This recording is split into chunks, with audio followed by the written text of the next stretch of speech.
Welcome to the Enlightenment Evolution Hour. I am your host, Rob Gauthier the ET Whisperer.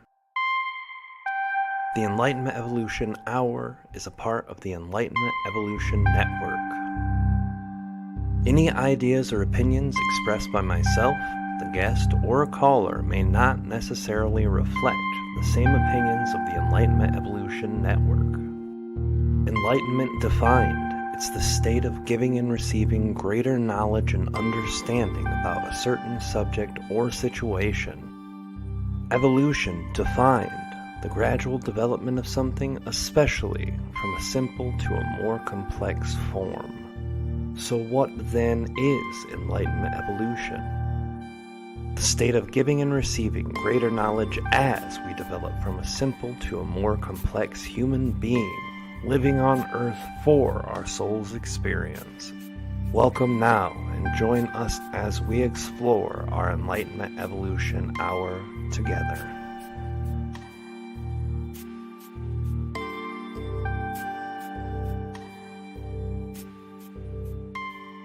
Hey everybody, this is Rob Gauthier, your host, the ET Whisperer from the Enlightenment Evolution Hour. The Enlightenment Evolution Hour is live streamed and simulcast every Wednesday at 10 o'clock Eastern, that's 7 Pacific, on both this beautiful YouTube channel, the ET Whisperer, also on the Enlightenment Evolution Hour Facebook page, and of course simulcast always on the Matrix Minds. Matthew from the Matrix Minds said he is not going to be doing his show tonight, but he will be doing an interview Friday, and I will share a little bit more detail about that in a minute. I want to welcome all of you guys. We have a great guest today, and we're going to be bringing her in and talking to her in just a few minutes. But before we get to that, I want to do these quick announcements. We've got a couple network announcements that are huge. We have a brand new show happening tonight on our network, one that has never been done from our network, but has had 50, 60 plus episodes at this point. And it's an Instagram Live. For all of you guys who like Instagram, you can go over there and check out the Instagram Live tonight at 11:59, 1 minute before midnight. We will have Out There Talk with Valiant himself. Herbie is a head singer for Valiant Thor, the band. So if any of you are aware of Valiant Thor, he runs his own show, and it's part of this network now. And he does it over there on Instagram Live. All of the information is on the Facebook page for the Enlightenment Evolution Network, my own Facebook page, the Enlightenment Evolution Hour. We also have the Mothership, which was the first show from the network besides mine, that joined back in, and that has SPG, Lo-Fi Monk, Sierra Rose. All of them just finished their third episode. The links for that over at the network. They're going to be doing theirs every 2 weeks, so we're going to get a better schedule from them soon so we can let you guys know. But every Tuesday and Wednesday, Out There Talk with Valiant himself will be on Instagram Live. You can go there by going at Out There Talk, looking that up, all one word, on Instagram, and find a show tonight. And always finding the Matrix Minds. You can go to the Facebook page. Congratulations, Matthew, my brother, for 4 million impressions on your Facebook page this week. Amazing, amazing stuff. 4 million, that's huge. Congratulations, brother, on all your success with helping get the information that you're excited to share with people out there. Amazing, amazing stuff. I want to let you guys know that that's really great, that everything's been going good, and everything's been going well for us. Our family is doing a lot better. We're in our new apartment. We're settling in. So the ET Whisperer work will be coming out, and that's the announcement for the ET Whisperer. More information will be coming out. We have channeling courses coming soon. We also have a course with Metatron that's in the process of being made. All of that will be announced on etwhisperer.com.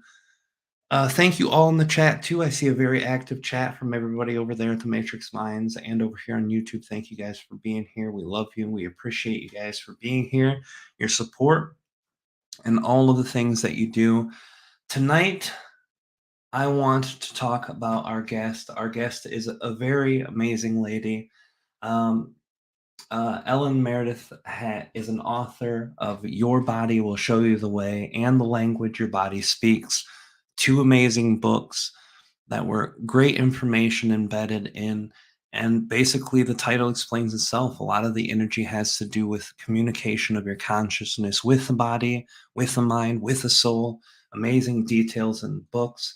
She's been practiced since 1984 when I was 4 years old. She's been doing this since I was four, guys. So this tells you how great she is. And like I've said on the show many times, if someone's in the industry for that long, they are amazing people who do good work because that means people have liked them enough to continue to support them financially by getting their work, their books, their videos, whatever they're selling, and being a part of the community. So, 1984, as an energy healer, a conscious channeler, medical intuitive, helping over tens of thousands of clients and students worldwide. As an energy medicine practitioner, Ellen helps clients engage with the body's energy to activate healing. She teaches energy medicine courses on the Shift Network and has served the facility of energy medicine pioneer Donna Eden since 2010. She's an amazing lady with amazing books, but I think instead of telling you guys about her, it's just better to bring her in and welcome her. I want to welcome you, Ellen. Thank you so much for being here tonight. Thank you for being a part of the show. Um, I don't know how many of the people in our audience know about you, but I'd really like for them to get to know you tonight. So thank you so much for coming and being a part.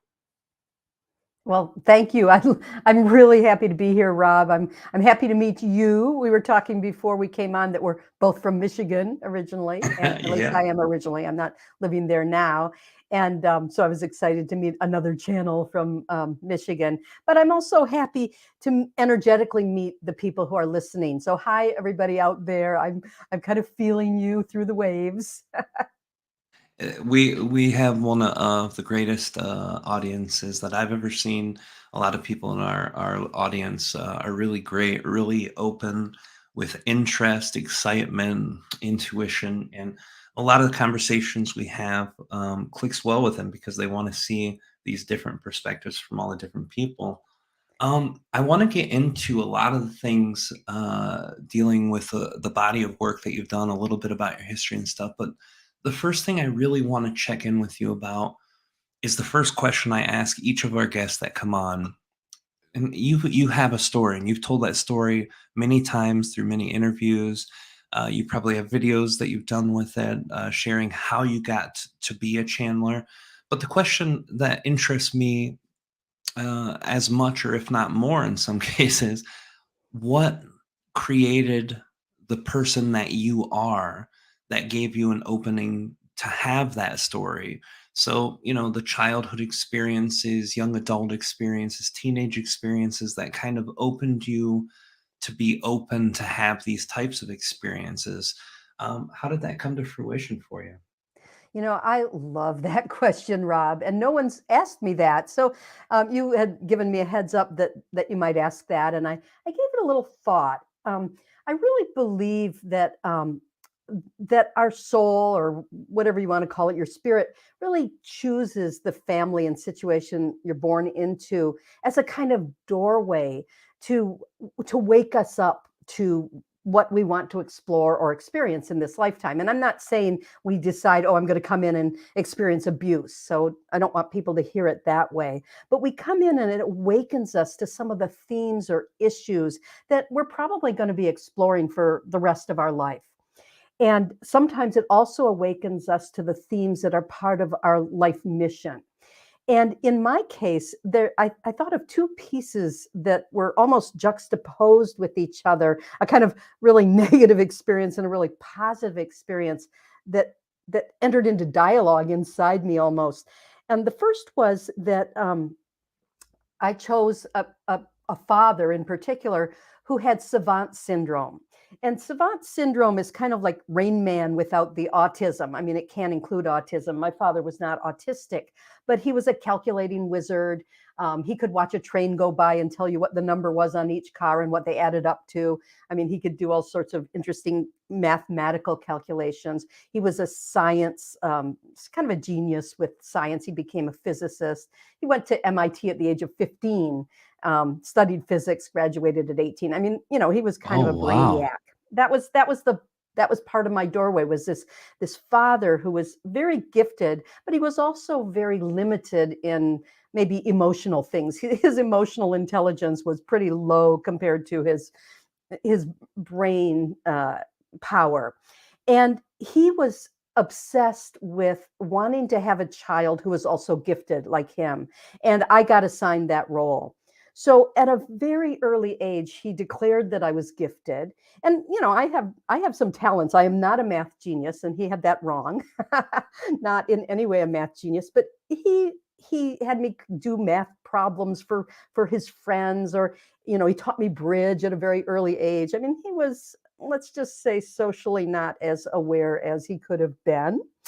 And he had me skip a grade. And each of these, I was very kind of happy to have the special attention, but also it put me into one bind after another. I had got a lot of jealousy from the other kids. It became very abusive. I had a sibling who was very, very jealous to the point of threatening my life. I lost all my friends once I skipped a grade. So it was a very, very painful thing to be labeled as gifted. And I think it's kind of funny. I later did some work in education, and the office that dealt with gifted children was called the Office for Gifted and Handicapped Kids or Children, Oh, which I think is an interesting irony. So what that really brought me to was kind of a passion that I have for helping people find their own gifts and their inner truth. And if I had just had that side of the equation, sort of the negatives of being gifted, and I think one thing that people out there know, if you've ever been labeled with any special ability or gift at any point in your life, is often you get kind of witness guilt, where you watch the other kids in school struggling with things that are easy for you, and you feel guilty because you want to help them and you're not allowed to. So there's a lot of stress built into both sides of the spectrum of not being sort of average and normal. And nobody is average and normal. I believe we're all gifted. So I think that was a misunderstanding on the part of my father. But the other thing that happened, that this same father, when I was 11, arranged for me to go to a summer camp program in Michigan, that was billed as being for gifted kids. But it really, the man who ran it was an educational genius named David Weichert. And his vision was that every child has gifts. Every child can learn and needs to have real opportunities to learn actively through doing things, through exploring, through creating activities jointly with other kids. So it wasn't about stuffing knowledge into kids' heads. It was about making art, about making experiments and doing various things, often initiated by the campers or students. And I won't go, I can go on and on because I just loved his philosophy, his educational philosophy.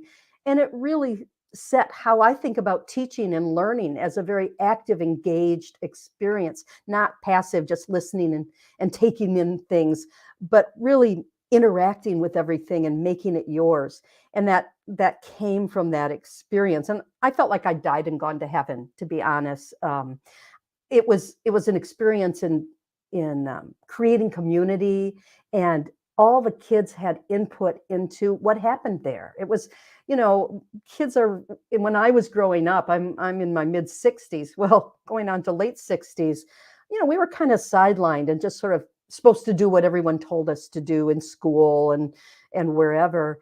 And this was a community where we were supposed to decide what we wanted to see happen and how we wanted to deal with making rules and enforcing them if that was the case, or awakening our fellows and ourselves to what it would mean to live and work and learn in a community. And I went on and on. I spent 4 or 5 summers there. I ended up working at an educational foundation he ran. He was really a mentor that got me started in life.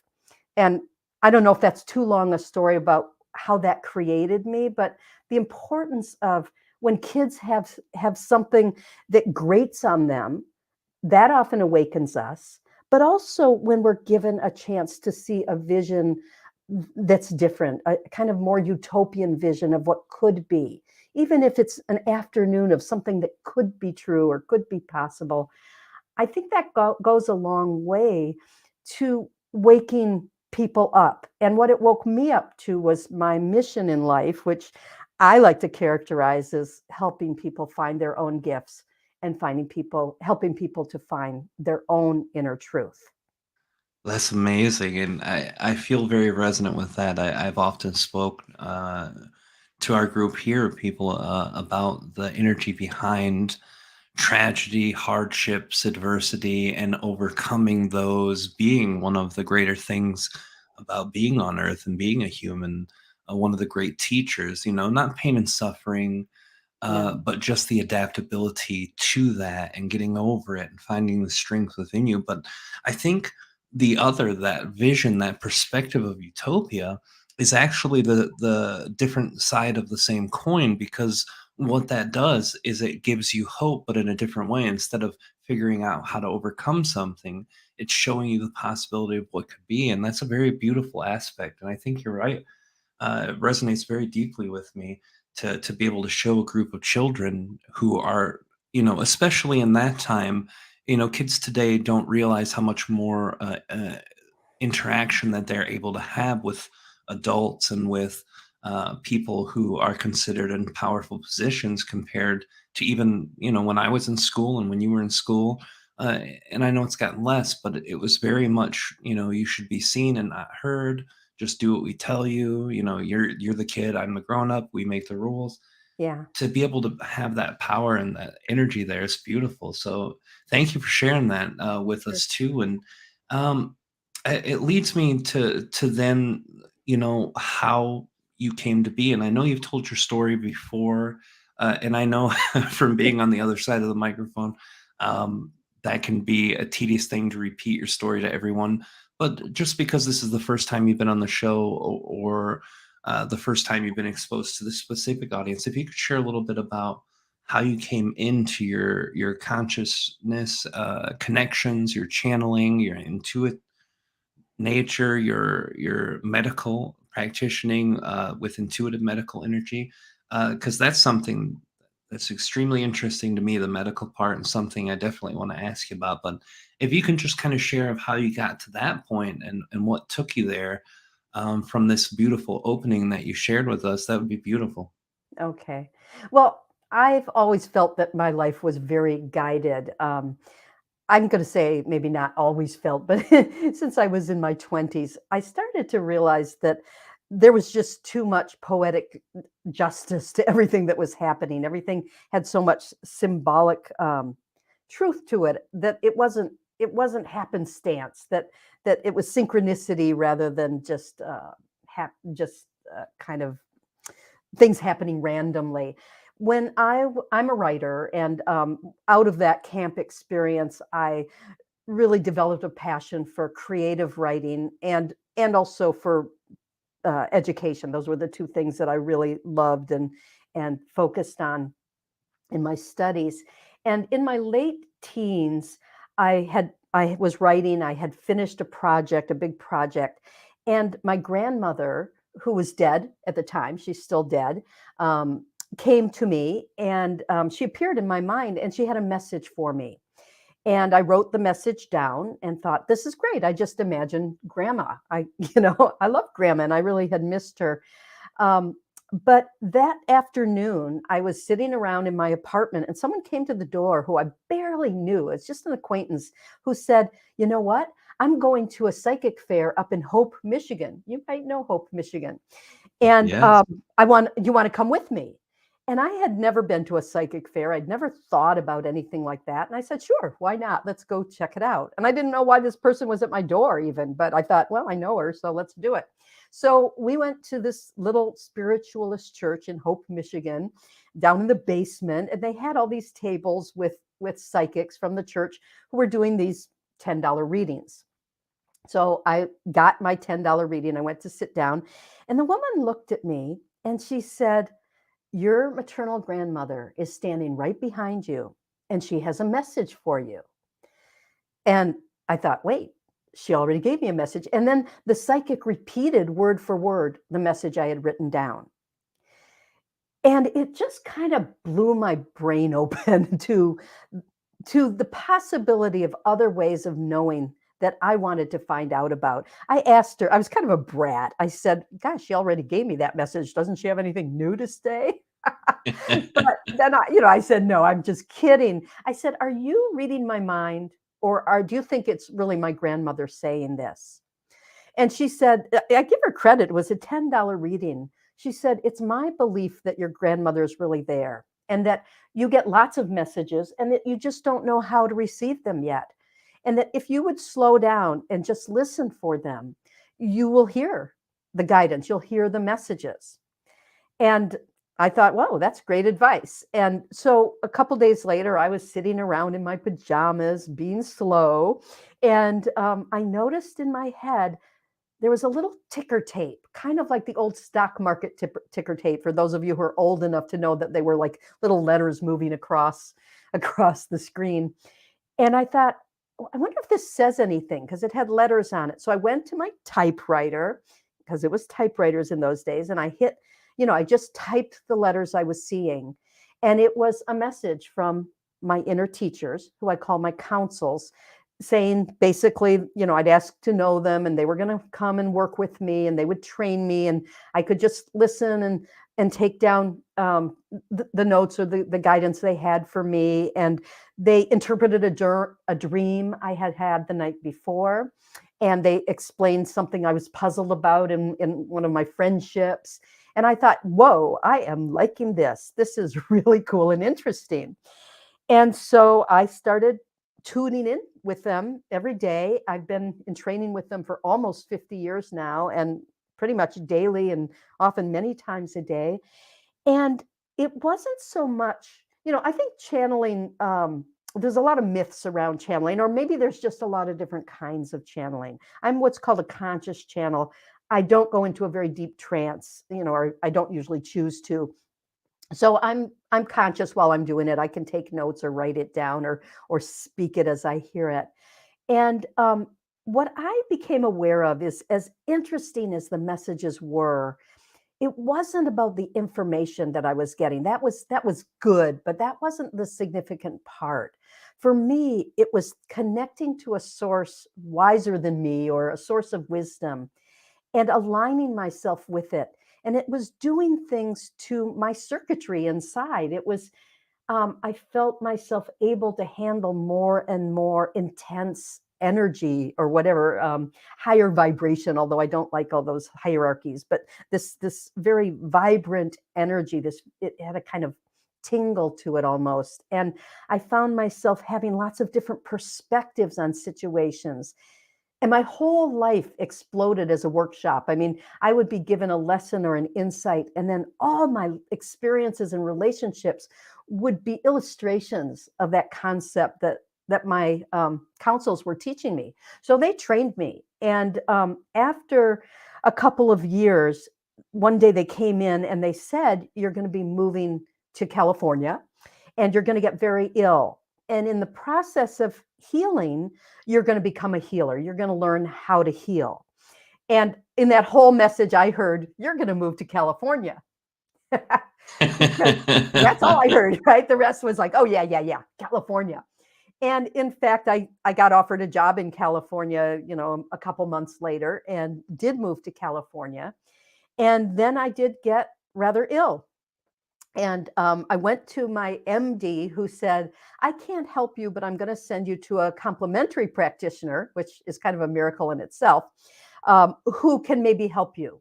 And this person worked with meridians and sort of Chinese medicine. She did something called applied kinesiology. So she did muscle testing, and she was one of the first who learned it. Actually, she learned it from the guy who invented it, and it was fascinating. And so as she worked with me to heal the imbalance that was really making me almost unable to get off the couch. I was so exhausted and not digesting food, and I was having all kinds of interesting symptoms. As she was working with me, I started to realize I could see what was going on in my body. I knew which meridians she'd be working with. I knew what was going on with the different organs. I could see them as she started to work with me. I could look at the supplements on the shelf, and I'd know, she'd have this whole wall of supplements, and I'd know which bottle had what my body needed and how many I would need. So we started to have fun playing with sort of what I would pick up and what she could do with her skill set. And I'd say, well, try this and try that. And we'd try it, and she had ways to test it. And so I healed. And after I healed, that practitioner called me and said, can you do that with other people? And I said, I don't know. I had no idea. I didn't know I could do it for myself. So she said, well, come on in. I've got someone I'm stuck with, and see if you can help.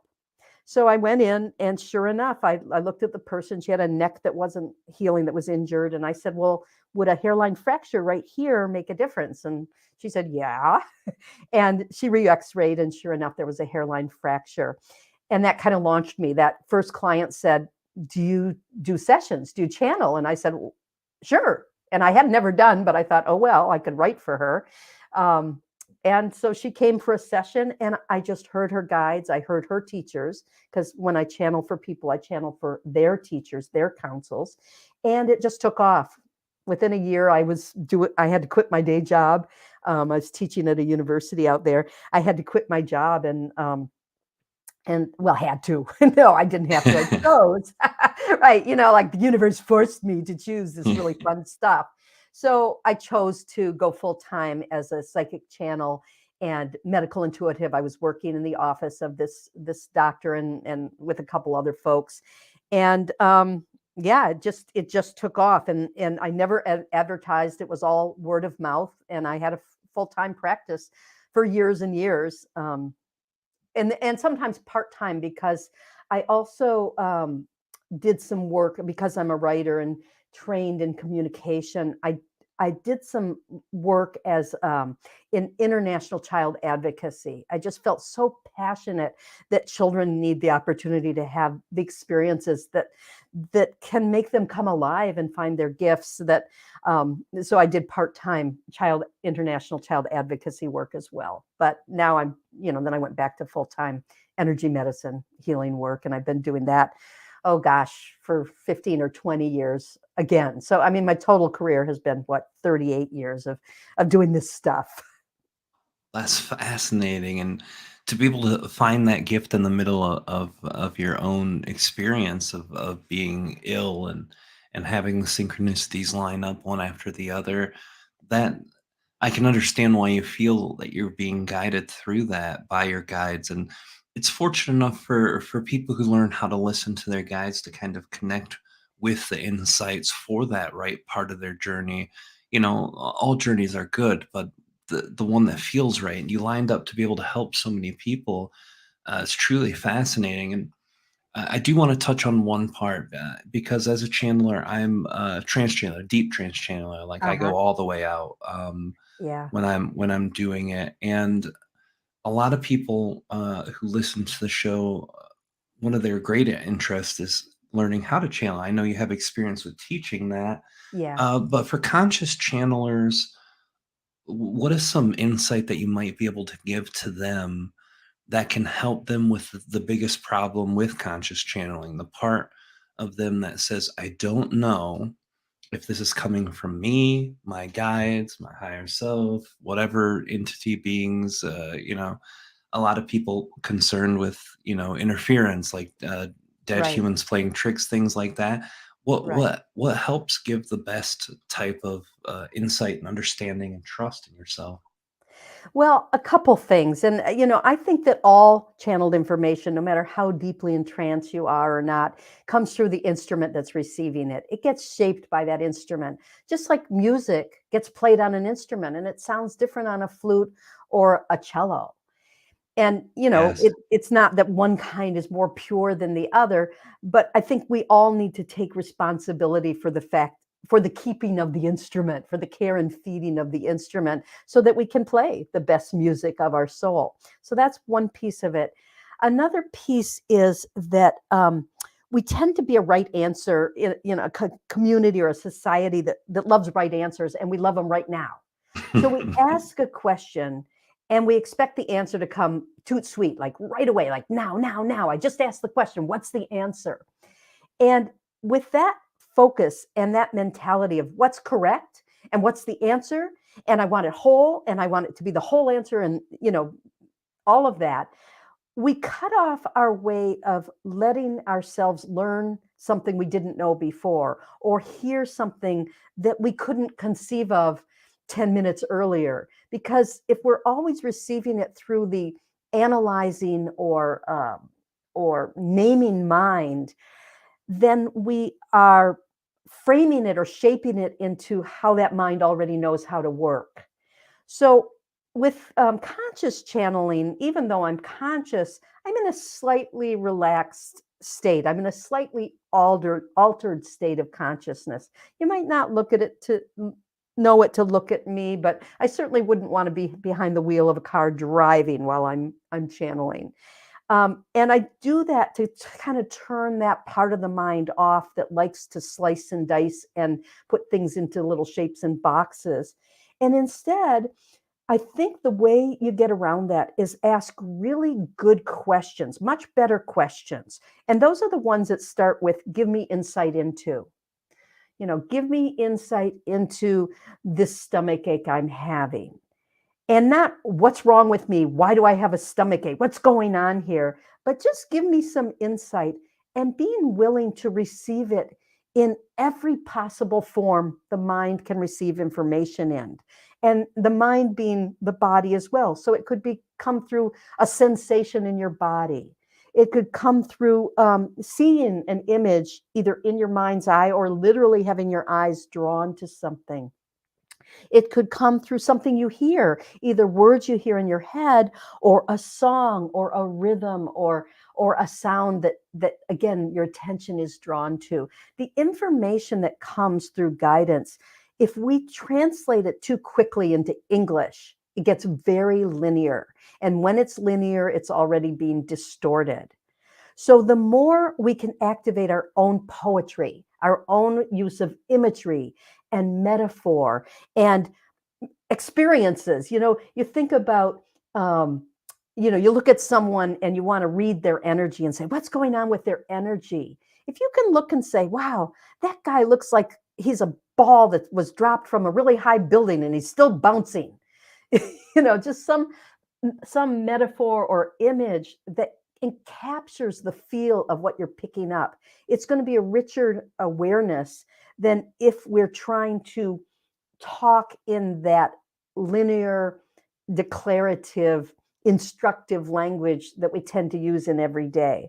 So one of the things that I teach a lot, for example, in The Language Your Body Speaks, which is subtitled Self-Healing with Energy Medicine, but I teach a lot about how the language of energy works and how we can use this full body receptivity to allow ourselves to expand, to understand concepts that maybe our trained brain hasn't created space for yet. So my answer is if you're not sure it's true, keep bringing the information forward, not looking for, is this the right answer, but what does this give me that helps me understand it in a new way? And if, I had a student, she wasn't a student of mine, but a friend who was learning to access her guidance, unfortunately with a Ouija board. And the Ouija board told her she was pregnant. And before even doing a pregnancy test or checking it out or sitting with it for a while, she called the guy up and said, hey, I'm pregnant, which Oh no. sent them both into a tailspin. And again, she wasn't physically pregnant. It was metaphoric. It was how her guides were kind of trying to show her through this really inferior instrument of the Ouija board, trying to put language to something that is way richer than language. So what I want to encourage people to do is draw and dance and sing and feel and know through story and know through metaphor and other modalities, as well as the sentences we hear in our heads, as a way to develop a receptive vocabulary that's rich enough to actually accommodate the insights you're being given. And when you're working on that, you'll know the feel. You'll feel something and say, whoa, this is truth. I feel it. It's got a certain energy to it. When your head's going, is this true or that true? Is that true? And you're ungrounded because you're up in your head, you can't tell the difference between something that sounds good often and something that is true and maybe even doesn't even sound so special or wonderful. So that's one piece. And one other answer to that is give it time. When you get a message, don't rush out and act on it. Don't rush out and share it with others. Sit with it, put it away and write it down, put it away and look at it the next day and see if it still speaks to you, if it carries energy, if it feels like truth.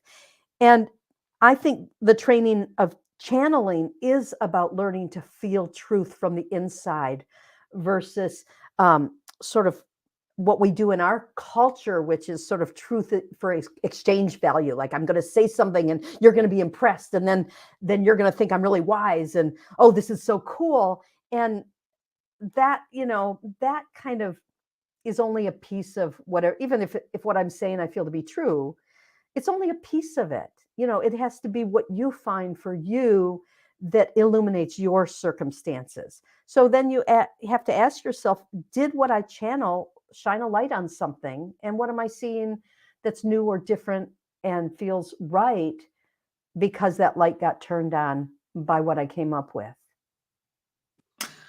That's so insightful. It's beautifully put together, and it's something that I've seen with your book that you illustrated so well, that you can't just be in one place mentally or emotionally.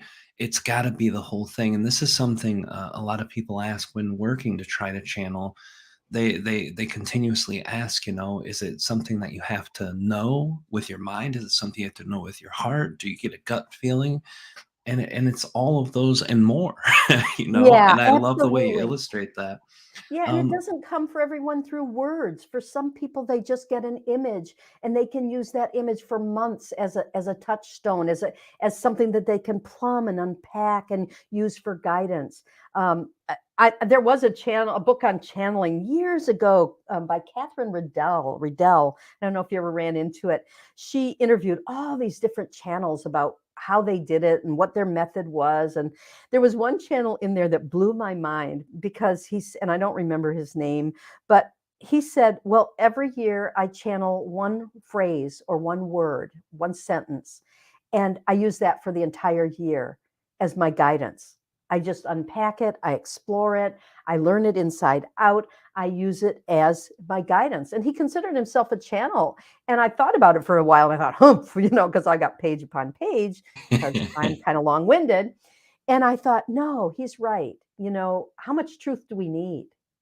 How much truth do I need right now? If I can come up with one thing that brings either focus or brings a light or brings another question, a better question to ask, whatever, it moves me forward on my path, then that's good enough.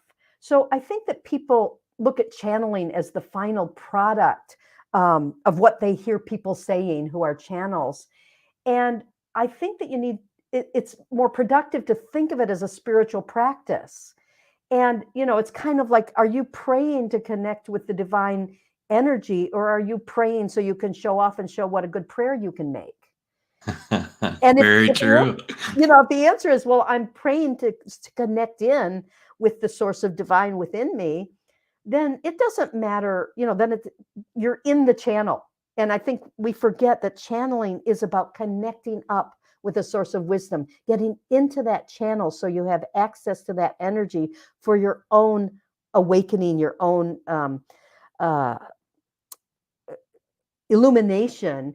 And then what it shines a light on, hopefully you're going to learn from that and use it for a while before you go out and try to teach others with what you think you just learned. Because otherwise you're just running out to say, hey, we're pregnant, and you're not.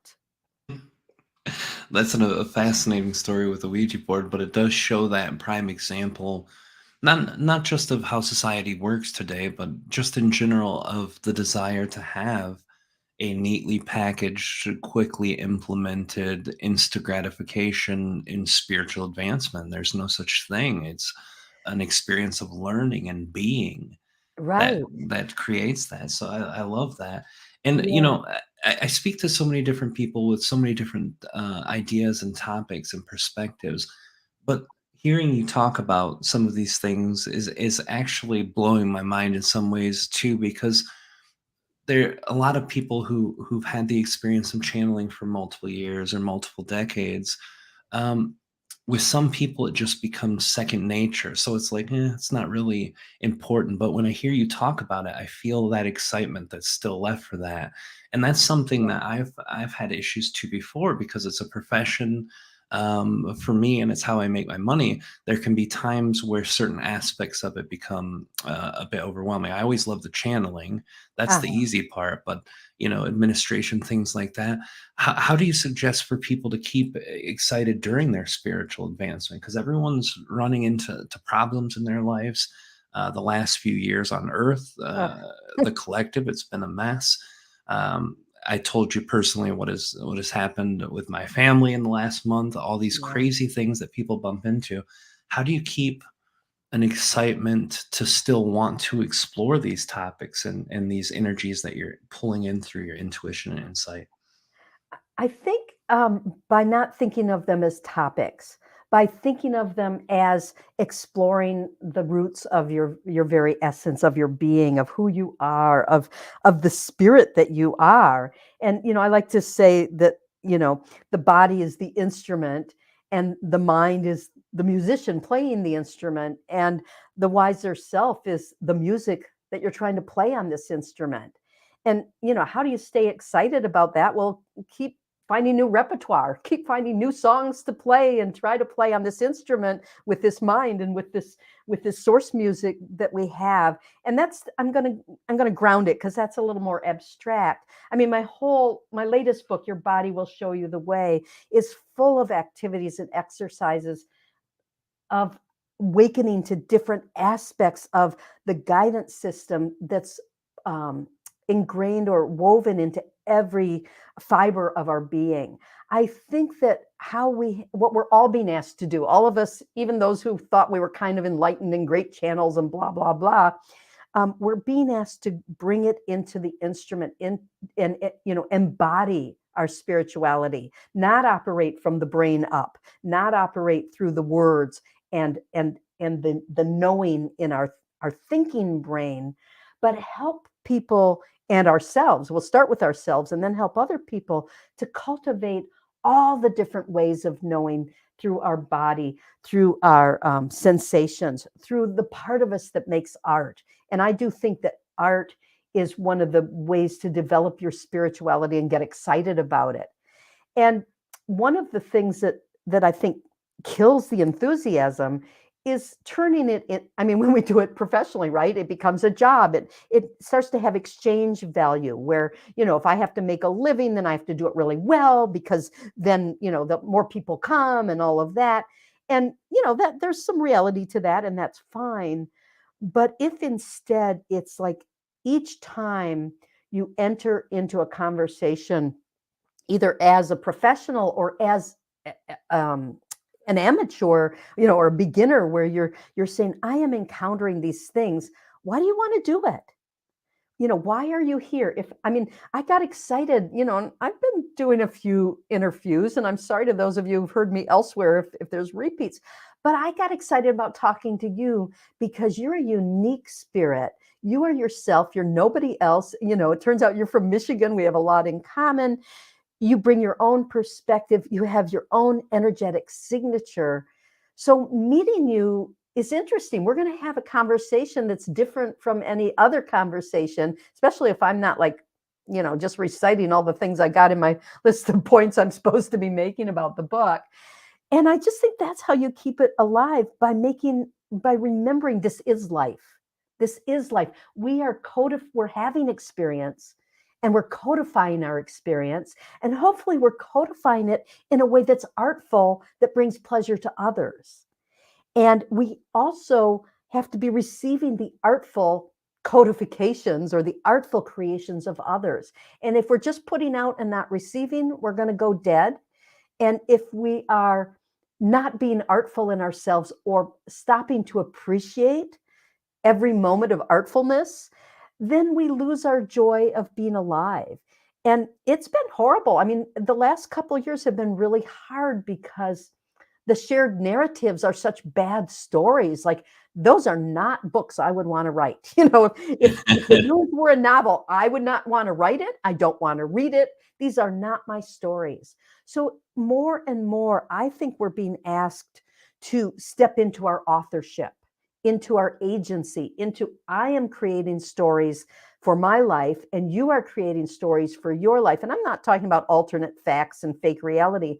I'm talking about, how can I embody truth for myself, for my friends, for those whose lives I touch, in a way that it activates, not only it's meaningful to them, and it makes them feel alive, but that it activates, sets off a resonance for them to express their truth and write their stories, author their own um, uh, configurations of reality. And one of the dangers, I think, with social media, I mean, it's allowing us to meet up and find other channels. And I mean, I grew for years and years. I was the only channel I ever met. I didn't know a lot of people doing this work. And except for that little psychic reading, I'd never even been to a session before, but I was doing it professionally. And now, of course, you can find all kinds of things on the internet. So that's the positive. The negative is that it's so easy to get into groupthink and turn your deepest truth into some kind of exchange value, something that you want to get attention for, you want to get money for, or you want to get fame, or you want to get the most ticks, I don't know what they're even called, whatever, followers and all of that. And I'm not putting that down. If someone's got a lot of followers because their natural ebullience calls people to them, that's great. But if their message isn't helping you to wake up to your truth, if you're just, if the listeners are just taking it in going, well, I'm going to just say what she says, here's the reality of the universe, there's 5 truths, and I'm going to just, that's going to be my new rules for life. If they're doing that, I think that we're doing them a disservice, and they're doing themselves a disservice, because they might come up with much more interesting points and and rules and insights about life based on their actual experience. And I think we all need to take responsibility to ground what we're saying and what we're teaching in our real experiences. Yeah, it's something that we had an opportunity to talk just a little bit about before the show, is how drastically different the spectrums are on our own community. How people like yourself have been around for many years, and who've grounded the information by being a grounded person, and by sharing concepts that enrich and allow each person to enrich themselves. The growth and expression of expansion individually is a beautiful thing. But if the channeling doesn't present the opportunity for all to share that growth and expansion for themselves and for whatever groups, yeah, it doesn't. For me, it doesn't resonate. And I know for some people it might. The doom and gloom type of things never resonated with me in general. But even those things that are just pushed for financial reasons, or for Facebook likes, or whatever the case is, it's not real helpful. And No. this has been a big subject with many of the guests who I've spoken with. Discernment in Yeah. in finding that. But I think your book shows a great deal of how to discern by understanding the truth. And I know you talked a little bit about this before, but I'd like to touch on discernment. And I'd also like to touch on the idea of kind of the process that you went through to gather this beautiful information about how your body, how your mind, how your soul all have to be a part of that as you did this amazing work in your book. Um, your body will show you the way is one that kind of gives you clues on how to do all of this and gives you a ton of different examples and lists. But how do we do discernment with our body? How do we understand what our truth that works for us and enriches us is going to be? What kind of signals, what kind of understandings, what kind of energies do we have to feel through to understand what really, really hits home? Yeah, that's a good question. I give a lot of exercises and explorations in the books. I have a section that recurs called "Play with It," where I give a concept and encourage people to play with it. And I kind of structured my books to match a little the training that I got from my counsels, from my inner teachers, where it's not about right answers. In fact, it's more about asking the better questions and noticing what it is you're noticing and what your perspective is and your framework and how that supports you and how that limits you. Um, so discernment, it's not one thing. Now, in Chinese medicine, it relates to a fire element. It relates to the small intestine meridian. And I actually, in Your Body Will Show You the Way, have guided visits to each of the streams that I call them streams, but they're equivalent to the Chinese meridians, where you actually go into the stream and explore it energetically and see what it can show you. So, if someone has my book, I say, well, go into I call it the discernment stream. And I actually have them on MP3 as well, available to people who read the book, so they can just do a guided visit and explore the energies in that stream. But the way you get to discernment is by knowing with all parts of your being. If you're thinking it up in your head and your heart and your gut and your feet aren't engaged, you're not really knowing it. So I have this crazy little exercise. We can do it even though it's just audio, because it doesn't, you don't have to watch me do it. So I'm going to invite people to do it. I'd like you to think about some problem or some issue that's challenging you right now, and you just think about it. Like we think in our head. Just think, okay, what is this issue, and blah blah blah. Just for a few moments, just think about that. Get those thoughts all going in your head. And you may have answers or not answers. You may have, a certain favorite explanation or not. But I want you to then grab those thoughts, kind of like in Harry Potter, where they pull the thoughts out of the person's head. I don't remember what they called that, and put it into the crucible. You're going to take your hands, grab all those thoughts you just put in your head, pull them out of your head, and then pull them down and place them in your heart. And use gesture, use your hands to pull them out of your head and put them in your heart. And then tune in. What happens when those thoughts are in your heart? And if you're up in your head trying to interpret, you're not in your heart. So just feel into being with those thoughts, with that knowing. But now it's in your heart area. And just see what arises. What changed, what shifted with those thoughts when they went into your heart area. And I'm going to go kind of quickly. You can come back and do this more slowly, but you're going to now gather up those thoughts that are in your heart, and you're going to pull them down and put them in your gut. Now, your gut, your intestinal area, your belly. And the second chakra there is kind of your authentic self. So you're kind of putting the thoughts in there. See what happens. Again, if you're up in your head trying to say to yourself, what's going on? Just tune in. What's your feeling down there with those thoughts now in that area? And just feel it. You may not have words. You may not have knowing, but you may have noticed a difference. It's different from when it was in your heart, different from when it was in your head. And so we're going to just, again, gently pull those thoughts that we put in the gut out, and now we're going to put them in our feet. And you may have to pull your feet up or reach down and physically squeeze each foot and put those thoughts into your feet. You might even want to walk a little. What does it feel like when all that thinking stuff is now, the knowing is in your feet?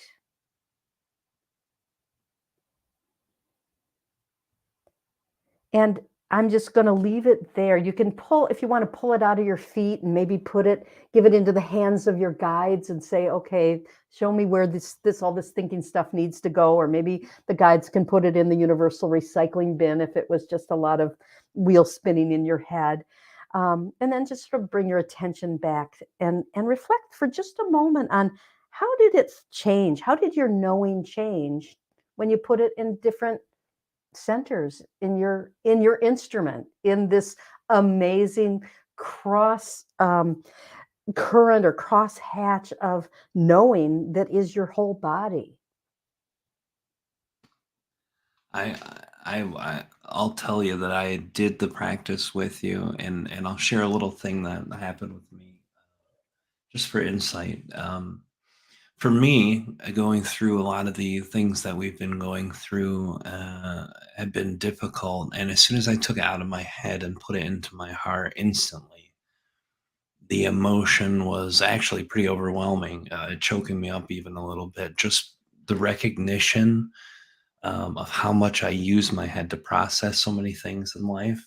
Hmm. Um, but it was instant, instant understanding. And it was my whole concern and feeling the emotions that I've been going through in the last month that have been difficult are there, um, because I'm, concerned for my loved ones and concerned for their well-being. My daughter, especially, she's been going through some emotional stress herself lately. So it was very different in the way of processing the thought compared to the feeling of it. And I think a lot of people who are mentally heavy do that a lot also. They tend to say, "We've got to get through this. I'll feel it later." Yeah, And that's right, never a right, great plan. right. Well, and it's only part of your intelligence. Then you're cutting off part of your ability to discern truth. Yes, and that's it. It was partially emotional because I realized how much I was doing that, Yeah. and that's not a healthy way to go through it. Well, And let's see. it's very easy to understand why you're collecting more feelings of discomfort, anxiety, frustration, and anger when you're only, or not only, but majoritively processing it through the mental body instead of the Right, emotional body too. So very right. powerful technique. Did Um, something Thank you. Did something happen for you in the gut or in your feet, or was that just too much while you're In the at work? gut, in the gut, it just set home. It felt like a sense of me being able to kind of even out myself a little bit. It wasn't a very strong feeling. The heart energy was still kind of very intense. And Mhm, then by the time it got down to my feet, it faded out. And I think a lot of that is because the energy has only been able to be grounded mentally for me, mhm. and just by processing the emotion, it was a bit intense. And Yeah, it's funny. I have so many techniques I've learned from my guides, uh, but not one that was that quick to show me something that was needed to be understood that quickly. Usually, it's a process of elimination. Like you said, when you're learning to channel, you're going through all these different feelings, and you have to sit with some things for a while. That's yeah, my normal mo, and this was just so instant. The yeah. way the recognition of that came through is very powerful. Thank you for sharing that. That was intense. Oh, you're welcome, and, that's what I love. I mean, that's an energy medicine exercise, and I love energy medicine because it does give us ways to dialogue with our energies in a very immediate way, and the energies of body, mind, and spirit, not just the mind. And because I've always been kind of mind heavy too, given the father that I had. And it's trippy to explore that and to say, wow, I'm going to take this out, I'm going to put it in all the centers, and then when it gets to my feet, I'm going to go for a walk and keep that material in my feet and see what walking my neighborhood with the thoughts in my feet, where my brain is in my feet, what that does to awaken me to knowing what to do or how to discern or where I need to go with this. It's really trippy to allow yourself to know things in different ways, and too often we're preparing them to share with others, even before we experience it. You know, I heard someone say recently, that true listening is when you're not preparing your answer when someone's talking to you. Ooh, I like that. I love that. I love that. You know, I just love that. I'm sorry, I should name who it is and give her credit. But I can't remember who it was, but it was a wonderful quote. And um, you know, that notion that we're always preparing what we're going to put out there in response to what we've barely taken in. So my both of well all of my books, because I've got The Language Your Body Speaks, I've got Your Body Will Show You the Way, I've got Listening In Dialogues with the Wiser Self, which is a channeled book, and I actually have an audio book called In Search of Radiance. So I've got a lot of material and other stuff out there. Um, and all of it is full of activities and exercises that allow you to explore and play with consciousness without having to have the right answers, where it really is letting your body show you the way, or, you know, letting the language that is our mother tongue, which is the language of energy and subtle energy, kind of reteach itself to us. I mean, we knew it as infants, and then once we were taught how to be more conscious and more intellectual, we were taught to take things into our brain and into verbal expression and into um, codifying things in words and in linear ways. And nonlinear knowing is, I think, a little closer to spiritual awareness. So even though I'm a wordsmith and I love language and sentences and words, I always want to know, can you get behind the words and know it in a less linear way, with an image, with a story, with a dance, with a gesture or movement, with a song. You know, how are the ways that we can embody our knowing so it's not so linear and flat? Because reality is not terribly linear or flat. You know, the earth isn't flat, and neither is consciousness. Yeah, absolutely. That makes a lot of sense. And I want to go back to something that we had talked about a little bit earlier when it comes to the medicinal practice and energy. This is something in our community that has a lot of intense energy around it. Some parts of our community are very ungrounded about it, and some are very grounded about it. But people Right.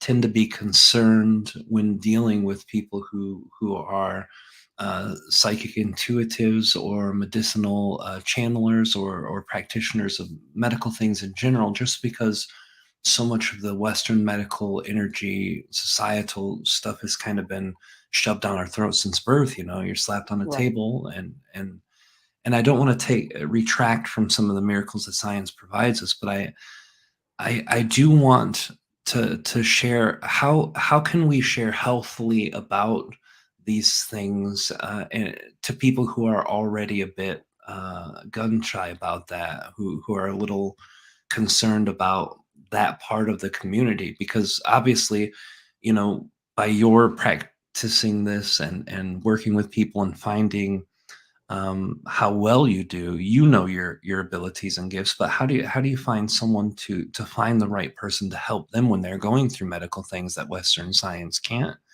Yeah. find? Yeah. Well, I eh, practiced, you know, as a medical intuitive for many years. I'd never even seen one before, but I was having this practice, and I was working with this chiropractor who did applied kinesiology, and an acupuncturist, and there was a psychologist, and there was an MD. There was a whole team of people. And what I did when I started my practice was I made I asked every client to have a licensed practitioner that they also worked with. Didn't have to be an MD, but it had to be someone who had to be licensed so that they were grounded in, screening for things that that should be screened for, that it would be irresponsible to let people think, well, if you just think the right things, you're going to get rid of your cancer. That may be true, but in the meantime, it's also good to get the scopes and scans so you know where you stand. And in the early days working as a healer, my counsels, I believe, sent me some really tough cases to awaken me to this need. I mean, within maybe a 2 or 3 week period, I had at least 2 people who were dying of cancer. And one person was like 2 days away from death. I mean, she was like right on the edge.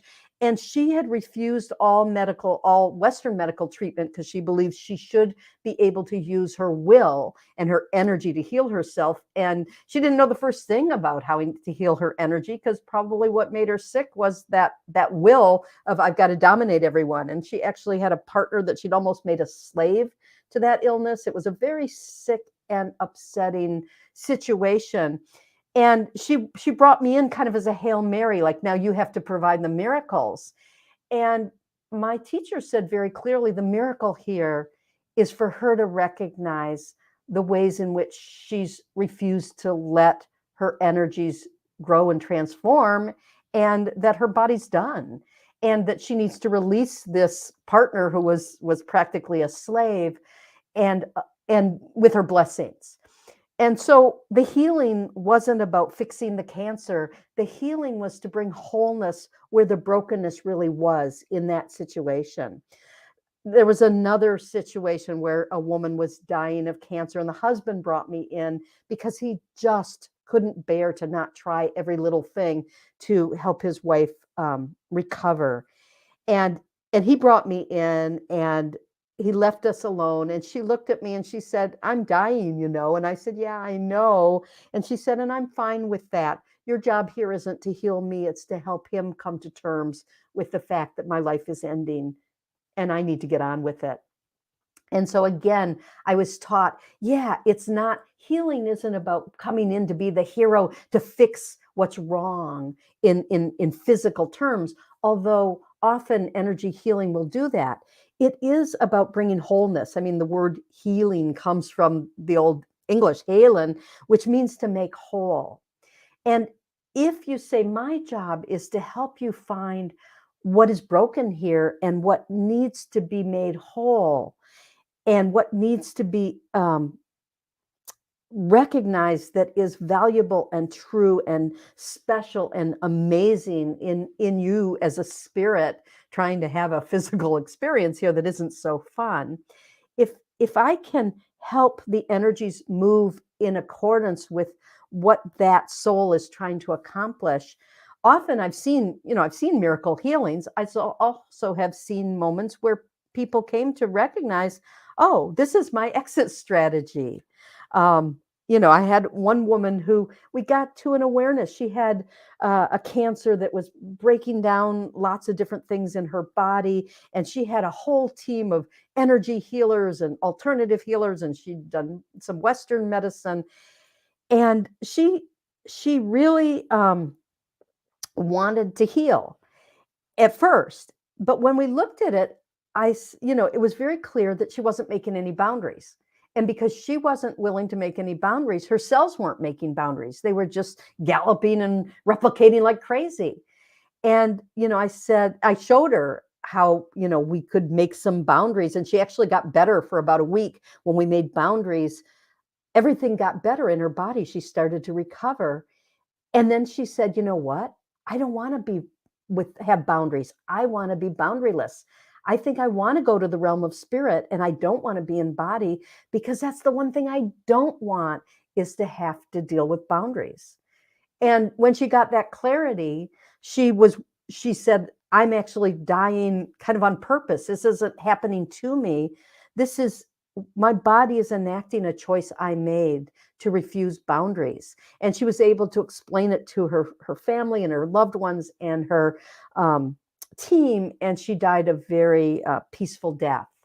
And I know I'm sharing stories about the people who've died, but they've taught me so much that this isn't about being a hero. This isn't about fixing things. That's all comes from that Western medicine model.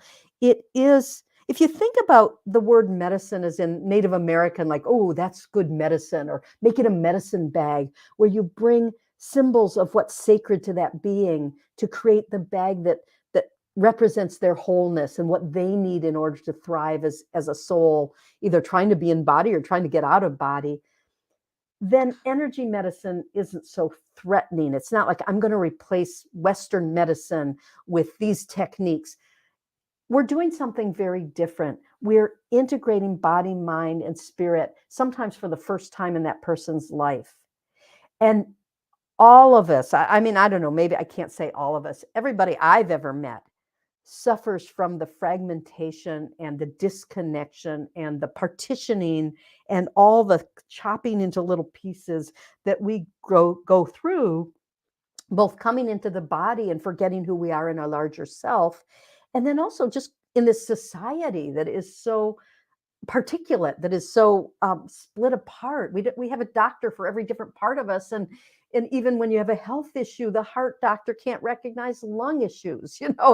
It's really extreme in our culture, and that makes all of us a little sick. And so the individuals whose illness relates to that, um, and the first thing any energy medicine can do is help them start to make connection. And I often start with that, just connect.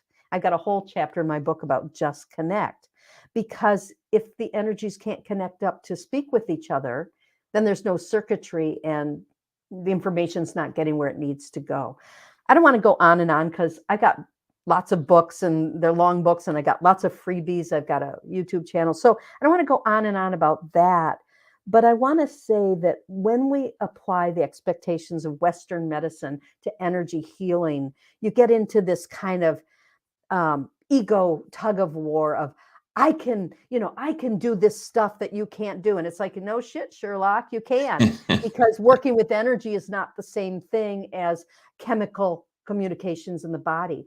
On the other hand, energy work can absolutely shift the chemistry of the body. You can change your pH balance, you can change your blood pressure, you can influence all of those things using energy communication. So even though people call it energy healing, and I sometimes do, I use energy medicine because I trained with Donna Eden, who uses that term for it, energy medicine.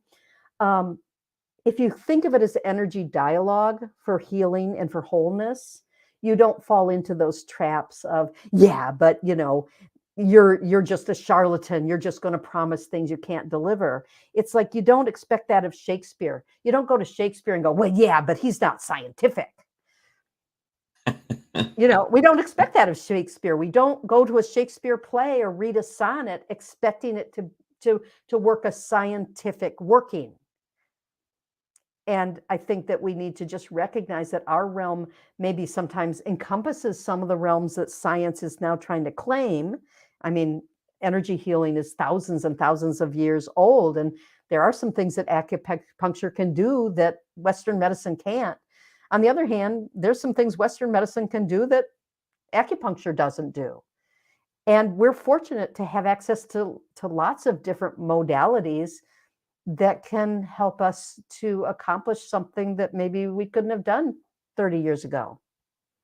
Well, it's extremely interesting the way you shared that, and it helps me perceive it a little differently too, which resonates a lot more than the way I've tried to perceive it throughout, because I always see, energy healing, energy work, medical intuitiveness, all of these things holding a very close energy with the Western medicine as far as it goes to, taking care of the problem. And I know most problems, can start from an emotional imbalance and the fractalization, but I think the the perspective you shared about all of these different specialists with different parts, we have fractalized even the human body through medicine so drastically. I never even thought of the implications of what that does to the body. That Right. extreme fractalization and separation, it makes sense. You see everything else that's divided in our world, and it never creates something better. It always creates something more uh, con- uh, contentious, or something more uh, reasonable for people to latch on to give them excuses to divide themselves, or whatever the case is. But Right. that's a very beautiful take, and I do appreciate that.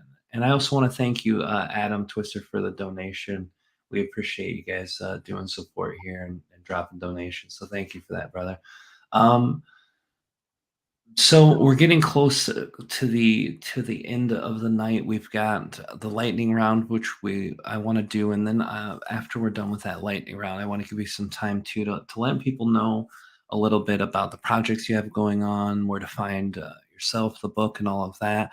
But before we get to either of those, I just wanted to ask, um, one of the things that are in our society that's looked at so drastically different by Western medicine, psychology, energy healing, our community, all these different places have such a drastically different perspective about autism, the origins of it, the way to help Oh, work with it, and all of these things. What yeah. what have your guides and your own insight kind of given you an understanding about what that is? Okay. Well, for one thing, my teachers always say that diseases aren't a thing. There's no such thing as autism as a thing.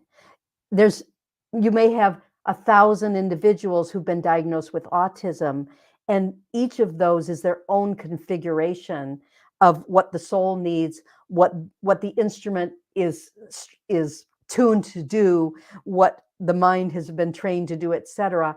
So to say, well, here's the answer to autism in all cases is already pulling you away from recognizing what that being needs, because that individual with autism, or whose symptoms we would call autism, because that's kind of the descriptor we put.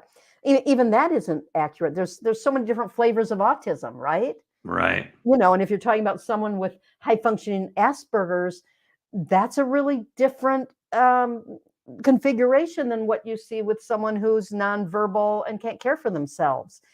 And so one of the things that I see in the configurations across the board with autism is that they often have bodies that are set up differently with different kinds of sensitivities. So they're very, very sensitive and can perceive in it's kind of like dog whistles. Like, we can't hear what dogs can hear. So you do a dog whistle and we can't hear that.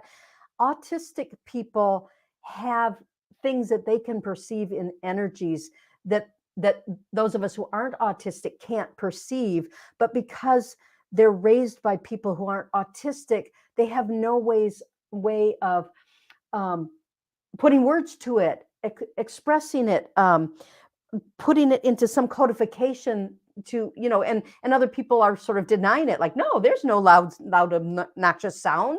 Why are you being so reactive? There's no problem. I knew a kid who was autistic who just could not step on the grass.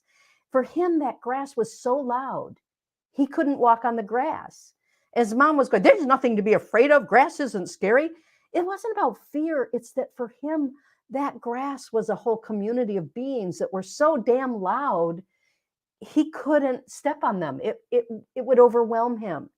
So it is about getting an attunement with the individual who's been diagnosed with autism and finding ways to create containers that help them function. Tempe Grande talked about that cow squeezer thing that she made for herself. That Temple Grad was her Temple, I think her first name was. She made this cow squeezer thing that helped her to calm down so she could sort out the information coming in. So that's one thing, is that they're differently structured in terms of their perceptive abilities. Another thing is that some of them, not all of them, have connections to other dimensions that are so strong that they're not sure which planet they're on. And so it's like it's like if you were listening to the radio, but you got three radio channels at once. Oh, And fascinating. It's so hard to sort those out. So for some of them, it's finding a way to turn the other's channels off. And sometimes they do it by, making noise or putting their fingers in their ear. I mean, sometimes you can tell by what they're doing with it. For others, their bodies have been disrupted. That something in the chemistry of the food, the mother, the earth where they're living, the energetics of where they're living has disrupted their inner circuitry.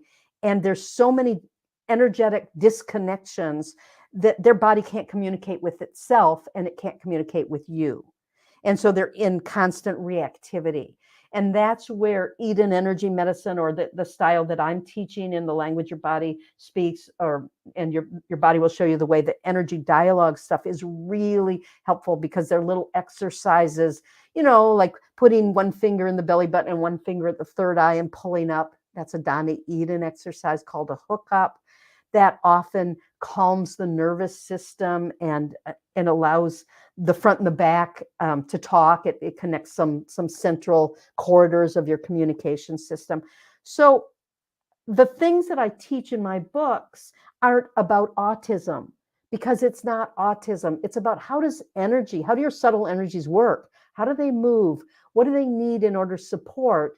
How do they connect? And if you work with that, then these issues that are MS or autism or cancer, or have all these names that have been assigned to these masses of group things that are all different, they start to heal, because you're healing from the inside out. You're healing the energetic structures that need to carry the information of body, mind, and spirit amongst the body, mind, and spirit. And if the body, mind, and spirit can't be in productive communication with each other, it's just freak out for emotions, body, it's what I call your gatekeeper just goes into reactivity and protection mode, and can't function. So, this is my configuration. My teachers, early on taught me about the gatekeeper that keeps the gates of self and says, this is me, this is not me, this can come in, this has to stay out. This is safe, this is unsafe. That's kind of what your immune system does. But it's more than just the physical immune system. It's emotional, energetic, spiritual, etc. So we just need to learn how to work with our energies, and we don't. We're illiterate in the language of energy, which is our mother tongue, most of us. And so that's my mission, is to help people learn the language your body speaks, and learn the language of energy, and learn how to let your body, your whole body, show you the way of what's needed. In the case of your body will show you the way for personal and global change, which is what's in our face right now, right? That's so fascinating. Thank you for sharing that too. And I hate that we're running short on time, because you're one of the guests who, like many of ours, we could go on and on and on forever for. Especially two of us from Michigan. Michigan people love to talk, Don't as we we've go? said before. Yeah. It's a beautiful thing, and thank you for sharing that. I want to go to the lightning round real quick to get people who are already aware of you to know you a little better. Some dumb, benevolent questions that Okay. that will help people might maybe understand you a little better as a human. The first one: what is your favorite color? Blue with a kind of purple tinge to it, but any Oh, kind of blue makes me happy. oh, I love that. That's beautiful. Thank you. What is your favorite food? Spaghetti, but if I'm being really honest, it's spaghetti with no nitrate, all beef, organic beef hot dogs chopped into it. Total Oh, comfort food. absolutely, like the old SpaghettiOs, but without the poison. Yeah, Yeah, yeah. that's beautiful. Thank you. What is your favorite song and or band? Oh man, that's hard, because it shifts at different times. But recently, for Christmas, I was given an old-fashioned record player. I guess it's not old-fashioned because it can play into a computer too. But it's a turntable, and I pulled out my record collection. There was a band called Hedge and Donna back in the day. Oh my God, I love their music. It just makes me so happy, so happy. Um, so that's an old timey band that I really love, and There's a bunch of others. People, there was one from Ann Arbor, from Michigan, called Trees back in the day that I really loved. It was a couple of singers that just have amazing harmony. So most people won't know the music that I love. Um, and I don't know, contemporary music. I love it. I watch The Voice, but I can't just sort of drop the name of a band I love that's contemporary. I do love Alicia Keys just because I love her energy so much. She's amazing. Yeah, she's fascinating. Oh man. And well, thank you for sharing that. If you had to name one place that you've ever been in the world that you've enjoyed just to be within the serenity, the energy, the vibration of the nature for its beauty and for its feeling, where would that be? Bali. Yeah, I loved Bali. I just felt so good there. That's I've heard that it's beautiful. I'll definitely Yeah. have to go there someday. The last question, and again, this one's probably the most personal one, but if you don't want to answer, by all means, please don't. What is your favorite childhood memory? Oh, my favorite childhood memory. Okay, I'm going to go back to that camp experience.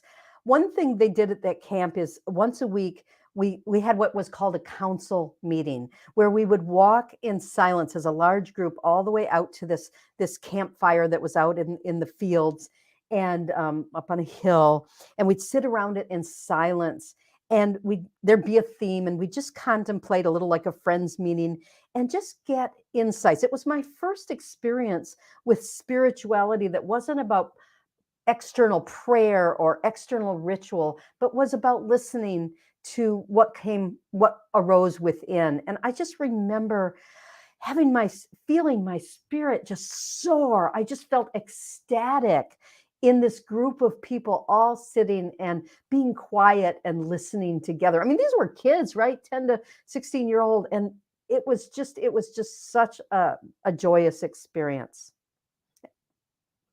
That's so beautiful. Sorry it took me a second to come back. I'm sharing some links here too.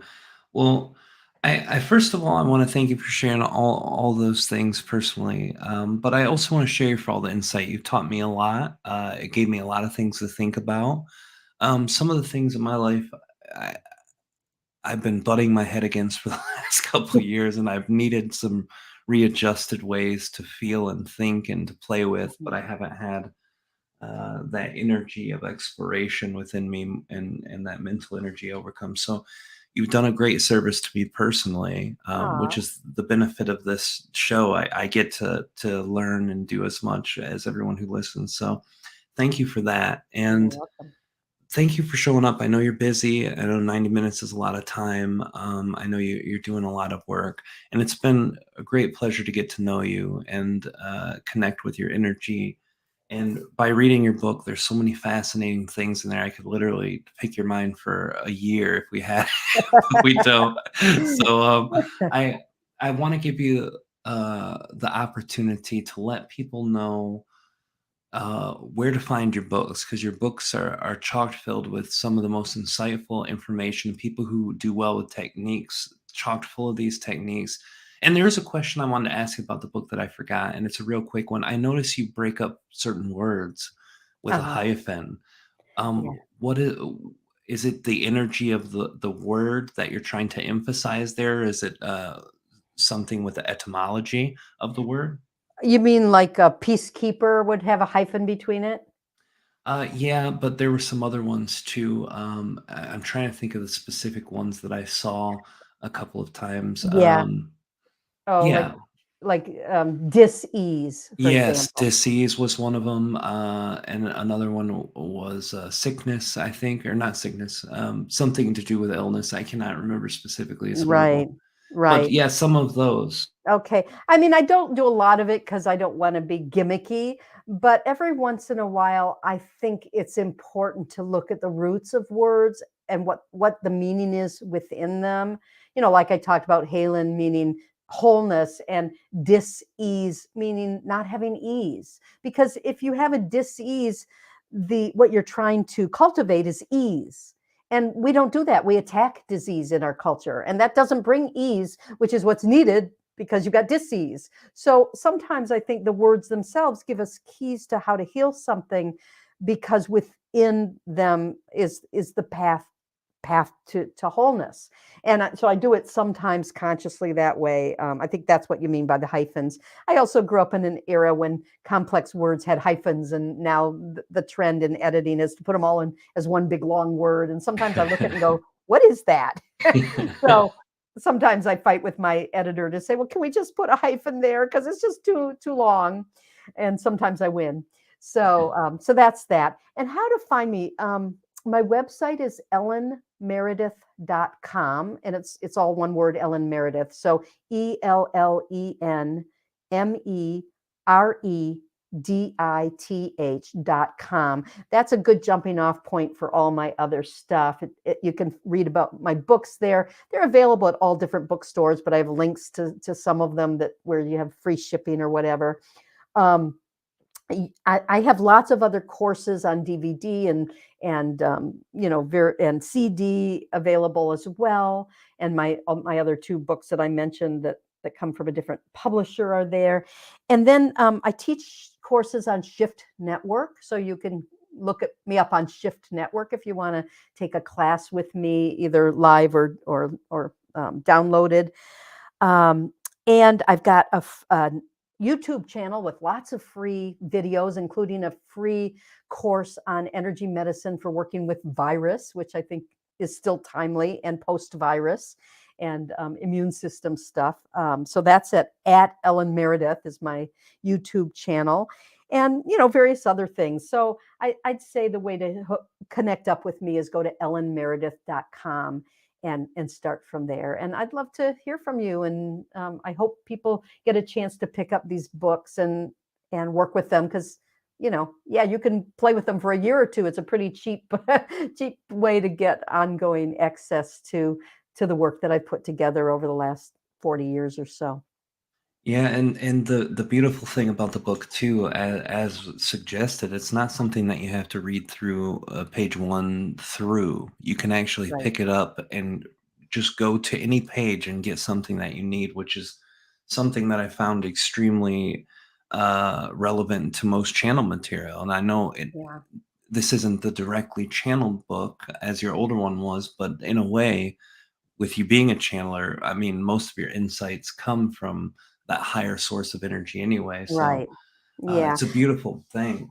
Yeah, I write all my material in collaboration with my councils, with my inner teachers. I mean, but I root it in or ground it in the experiences I've had with clients and students and my own very messy stuff in my own life. And we all have to walk through this earth dimension, and I'm not have to, we get to. I mean, we came here to do it. And I think it's a little like Disney World, where if you came to do it, enjoy it, go on the rides and get scared from them, but understand that you're there to we're here to have that experience. And when we die, we'll get to be pure spirit and know that. And it's not that I say don't try to get to know spirit, but it is about embodying spirit. How can we bring more of that spirit that we are into every moment, and just have a higher entertainment value for being human?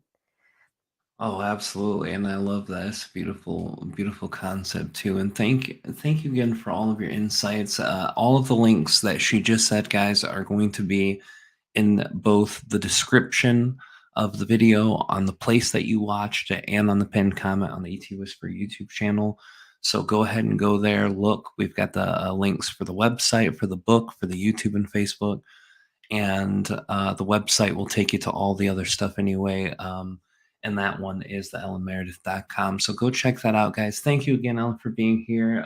Sure. Someday in the future, if you're up to it, we'll have you back on and explore a bunch more topics. But Great. thank you for everything, and thank you for being here tonight. We really appreciate your presence.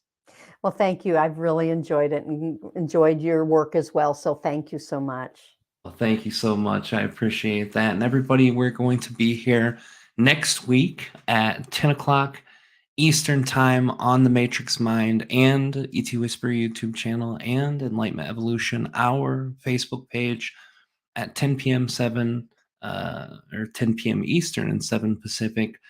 right now we have one of two guests possibly coming. We just have to wait to see which one can do it.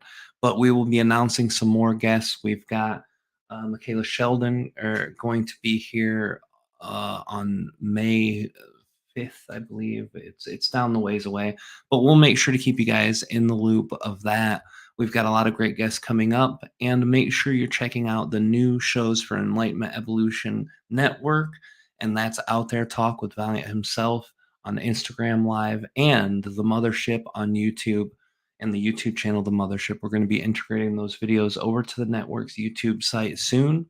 But until then, we'll be making playlists of all of those on the YouTube channel until the Instagram comes to YouTube. We can't make a playlist for that, but you can always go there. Right now, in 26 minutes, he'll be going live over there. So go check that out if you want to. That's at Out There Talk, one word. Um, uh, yeah, and go check that out tonight if you want to. We appreciate you guys for being here. We appreciate you for being here all the time. We love you guys so much. We appreciate your support. We appreciate your comments. We appreciate your activity in the chat. We just appreciate you in general for being a part of this amazing show, the amazing network, and the ET Whisperer itself. I want to also thank Conscious Awakening Network, who host our material after we're done with it, and the same for Forbidden Knowledge News Network. Amazing groups of people, amazing shows on their networks. Go check those out. Both of them are free. Both of them are on multiple platforms. All the information on the Enlightenment Evolution Hour Facebook page. Love you guys. We'll see you next week at 10 o'clock p.m. Eastern, and we'll see you on the other side. Good night, everybody.